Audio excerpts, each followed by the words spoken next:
The HR diagram demonstrates a star's relationship between the surface temperature and luminosity.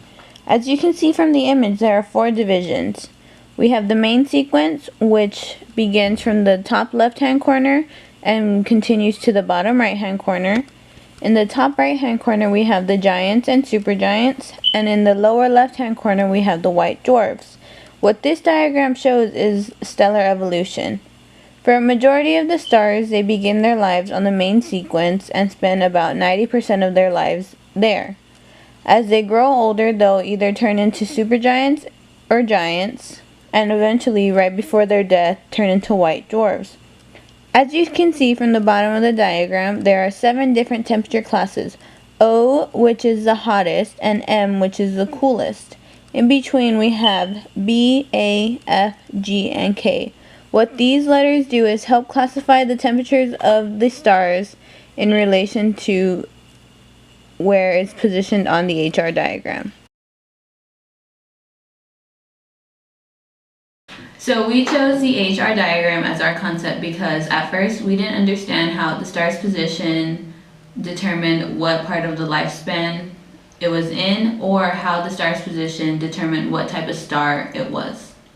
When we understood this, we saw that the main sequence stars lived a lot longer than the giants or the dwarfs because they have to go through the cycle of stellar evolution.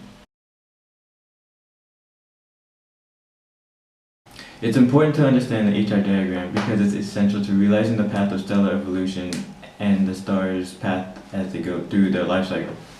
Once understood, we can see that the stars, as they leave the main sequence, they become bigger and cooler, and as they die, they become smaller and hotter.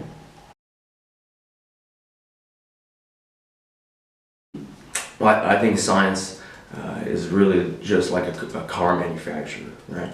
And that you start off with a basic concept of how to make a basic car, your average car, and then once you learn the concepts of how that works, right? Like the weight to power, then you can take those concepts and start to apply them to different cars, right? Like sports cars or race cars or economy cars, right?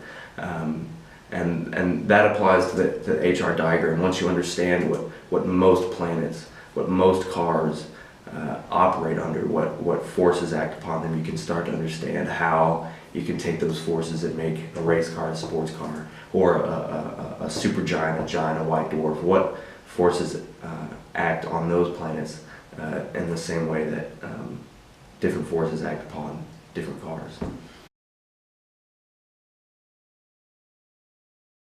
We can maybe understand the concept of HR diagrams better if we were more engaged instead of just looking at a slide. Maybe if you had the diagram up on a board, but it was blank, and we put down the stars, specifically where they go on the main sequence, dwarfs, giants, spots like that. Yeah, and just using more analogies, compare the diagram to real life things that we use every day. Going back to the car, right? A star has a gas tank, just like a car, and it's going to burn through that over the course of its life. It's going to take a long time, but over that lifespan, it's going to take on different forms and appear on different places in that diagram.